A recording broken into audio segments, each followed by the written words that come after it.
परीक्षा की तैयारी के लिए इस चैनल को जरूर सब्सक्राइब करेंगे और वीडियो पसंद आने पर लाइक करना ना भूलेंगे। आपके लाइक से ही हमें अगला वीडियो बनाने के लिए एनर्जी प्राप्त होती है, यानी कि हमें ऊर्जा प्राप्त होती है।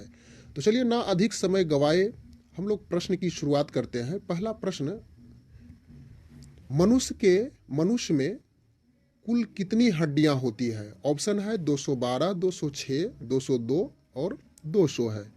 तो मनुष्य में कुल हड्डियों की संख्या 206 होती है, यानी वयस्क मनुष्य में। तो ऑप्शन नंबर बी आपका सही होगा। यहीं पे यदि नवजात शिशु की बात करें, नवजात मनुष्य की बात करें, तो कुल हड्डियों की संख्या 300 होती है और आगे चल करके जब वही नवजात शिशु वयस्क हो जाता है तो कुल हड्डियों की संख्या 206 होती है। नेक्स्ट क्वेश्चन, मनुष्य की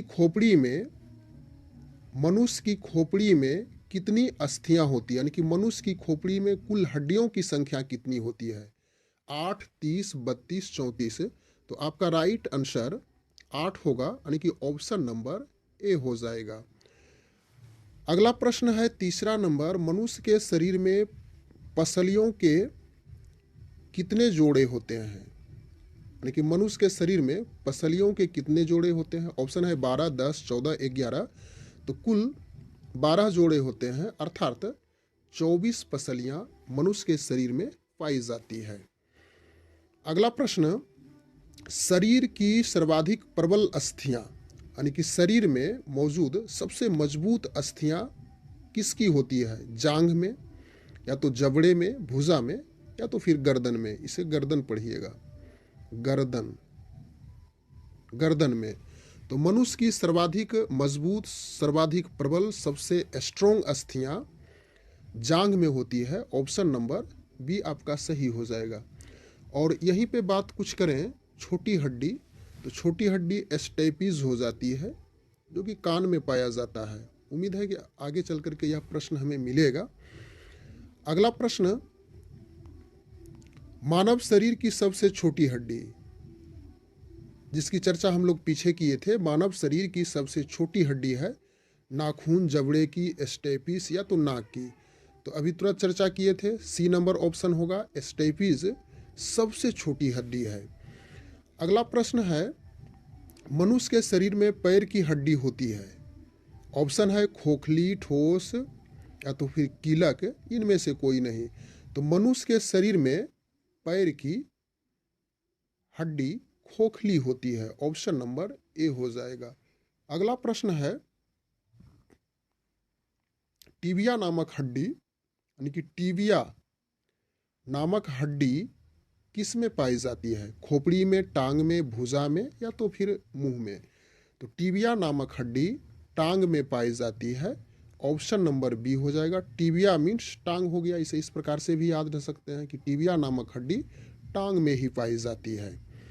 अगला प्रश्न है 8वां नंबर, दांत तथा हड्डियों में पाए जाने वाले तत्व, यानी कौन सा तत्व पाया जाता है, कौन सा एलिमेंट्स पाया जाता है? तो यहाँ पे ऑप्शन दिया हुआ है पोटेशियम और कैल्शियम, या तो फिर कैल्शियम और मैग्नीशियम, कैल्शियम और फास्फोरस। तो इन्हीं तीनों में से प्राप्त हो जाएगा आंसर, कैल्शियम और फास्फोरस पाया जाता है। ऑप्शन नंबर सी आपका सही होगा। अगला प्रश्न, वृद्धा अवस्था में मनुष्य की हड्डियां क्यों कमजोर हो जाती है? जब मनुष्य वृद्ध हो जाते हैं तो उस स्थिति में उनकी हड्डियां कमजोर क्यों हो जाती है? कमजोर होने का क्या कारण है? ऑप्शन दिया हुआ है आयोडीन की कमी से, लोहे की कमी से, कैल्शियम की कमी से, या तो फिर कोबाल्ट की कमी से। तो कैल्शियम की कमी हो जाती है वृद्धावस्था में और इस वजह से उनकी हड्डियां कमजोर हो जाती है। ऑप्शन नंबर सी होगा। अगला प्रश्न है, अस्थि में कौन सा लवण सर्वाधिक मात्रा में पाया जाता है? ऑप्शन है calcium phosphate, sodium chloride, ferric nitrate, magnesium carbonate. तो अस्थि में यानी कि हड्डी में सर्वाधिक मात्रा में पाया जाने वाला कैल्शियम फास्फेट होता है। ऑप्शन नंबर ए सही होगा। अगला प्रश्न, अस्थियों एवं पेशियों को आपस में जोड़ता है। ऑप्शन है लिगामेंट, टेंडल, उपस्थि, इनमें से कोई नहीं। तो आपस में अस्थि और पेशी को, यानी कि हड्डी और पेशी को जोड़ने का काम टेंडल के द्वारा होता है। ऑप्शन नंबर बी हो जाएगा। अगला प्रश्न है 12 नंबर, मनुष्य के जीवन काल में कितने दांत 2 बार विकसित होते हैं? यहाँ पे ऑप्शन दिया है 4, 12, 20 या तो फिर 28।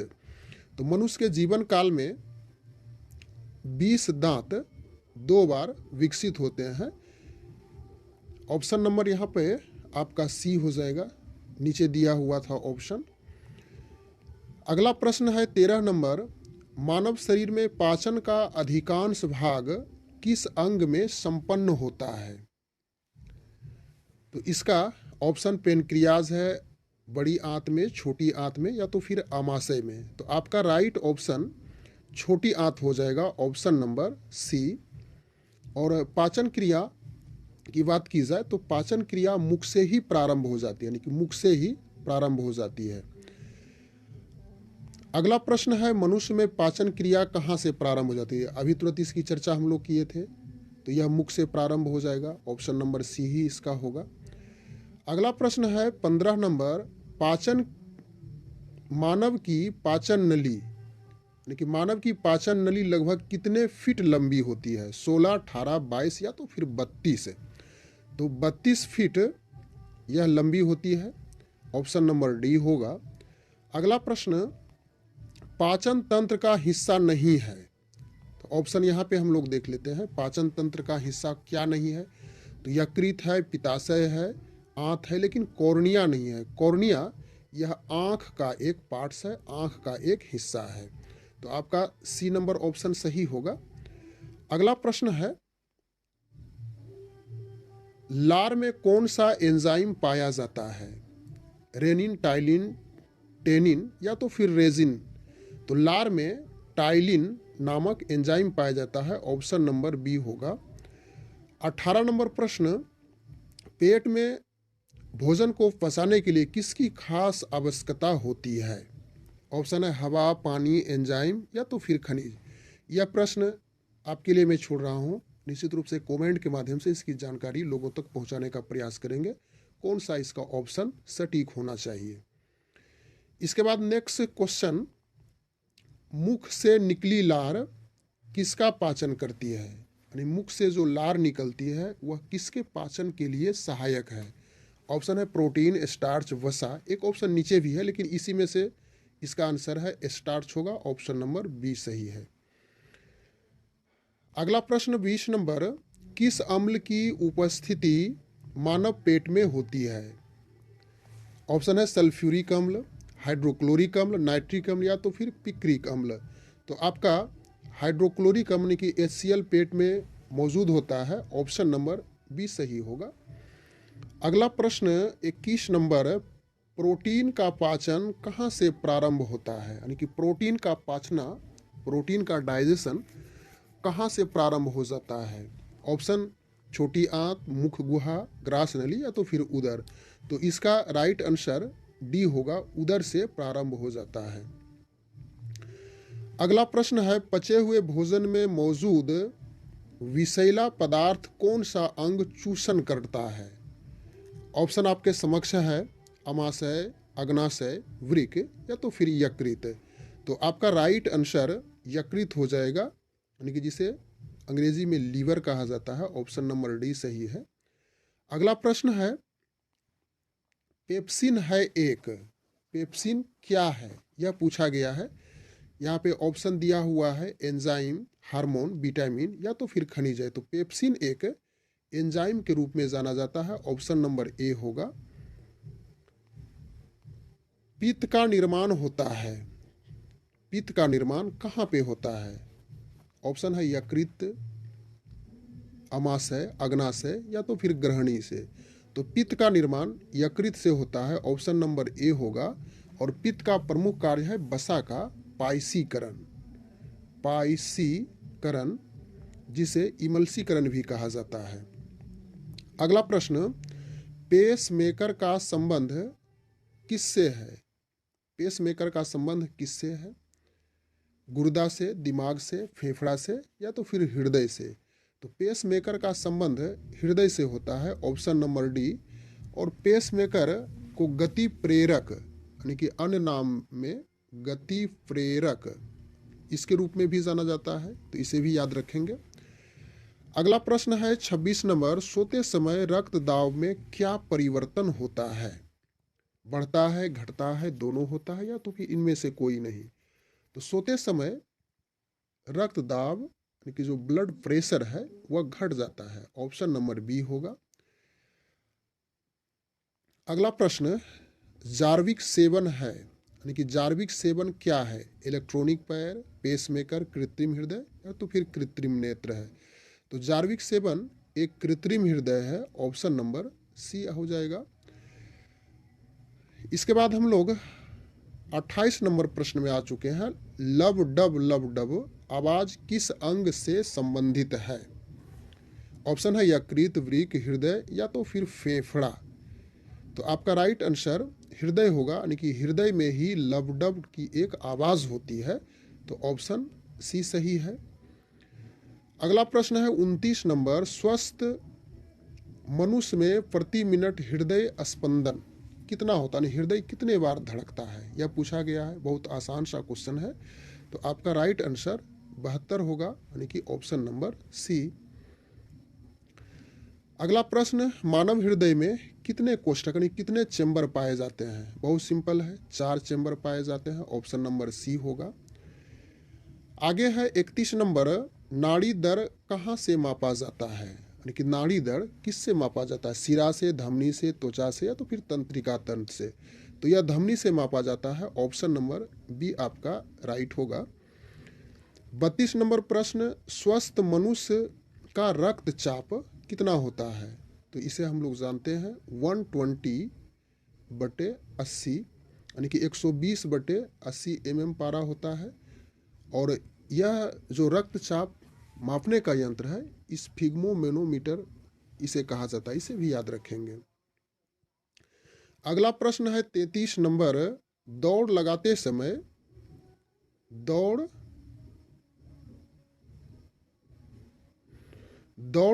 समय मनुष्य का रक्तचाप क्या होता है? बढ़ जाता है, घट जाता है, दोनों, या तो इनमें से कोई नहीं?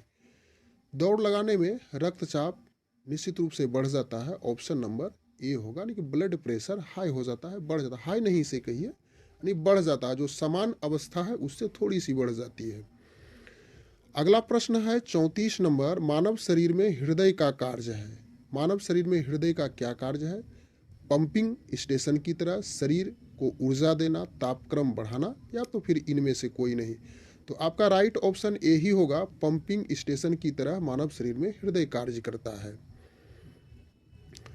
आगे है, मनुष्य के शरीर में रक्त की कुल मात्रा कितनी होती है? शरीर के वजन का 10%, शरीर के वजन का 25%, शरीर के वजन का 7%, या तो फिर शरीर के वजन का 5% होता है? तो इसमें शरीर के वजन का 7% होता है, ऑप्शन नंबर सी आपका सही होगा। अगला प्रश्न 36 नंबर, मानव शरीर में रुधिर बैंक का कार्य कौन करता है? मानव शरीर में रुधिर बैंक का कार्य कौन करता है? तिल्ली, फेफड़ा, हृदय, या तो फिर यकृत? आपका राइट आंसर ए होगा, यानी कि तिल्ली ही मानव शरीर में रुधिर बैंक का कार्य करता है। अगला प्रश्न है 37 नंबर, रक्त में पाई जाने वाली धातु है, यानी कि रक्त में पाई जाने वाली कौन सी धातु है? कैल्शियम है, जिंक है, सोडियम है, या तो फिर आपका लोहा है? तो क्लियर है, लोहा ही, Fe, ऑप्शन नंबर डी सही होगा, ए वाला। इसके बाद अगला प्रश्न में हम लोग चलें 38 नंबर, रक्त का शुद्धिकरण कहाँ होता है? यानी रक्त कहाँ पे शुद्ध होता है, यह पूछा गया है। फेफड़ा, हृदय, किडनी? तो किडनी में, यानी जिसे वृक्क कह सकते हैं। मनुष्य के प्रत्येक मनुष्य में शरीर में 2 वृक्क पाया जाता है, 2 किडनी पाई जाती है, जिसके द्वारा रक्त का यानी कि ब्लड का प्योरिफिकेशन होते रहता है।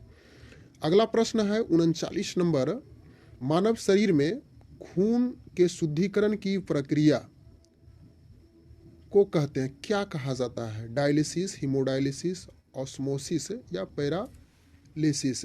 तो आपका राइट आंसर हीमोडायलिसिस हो जाएगा, ऑप्शन नंबर बी होगा।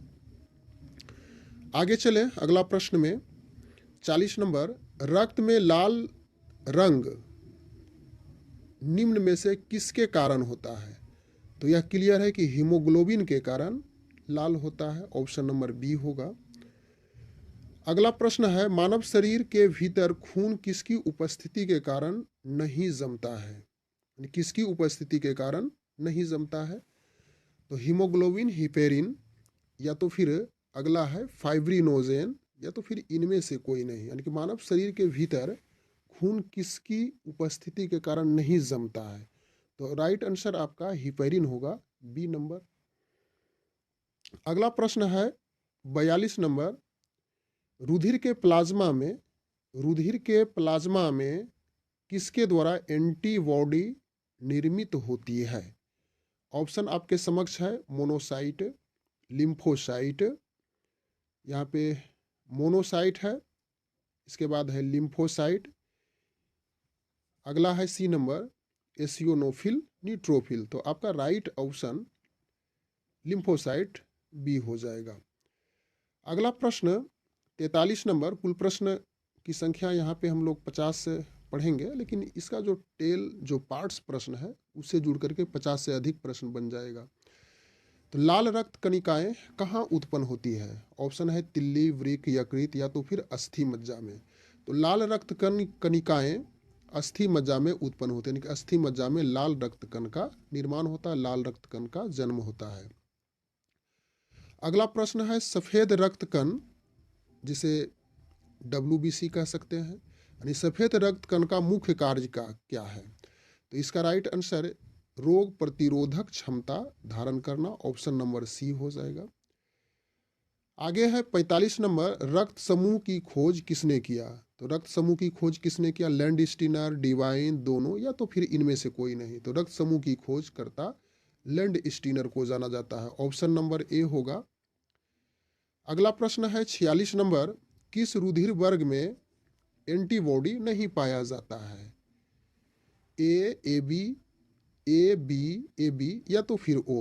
तो आपका राइट आंसर ए बी हो जाएगा, यानी कि ए बी रुधिर वर्ग में एंटीबॉडीज नहीं पाया जाता है, ऑप्शन नंबर सी होगा।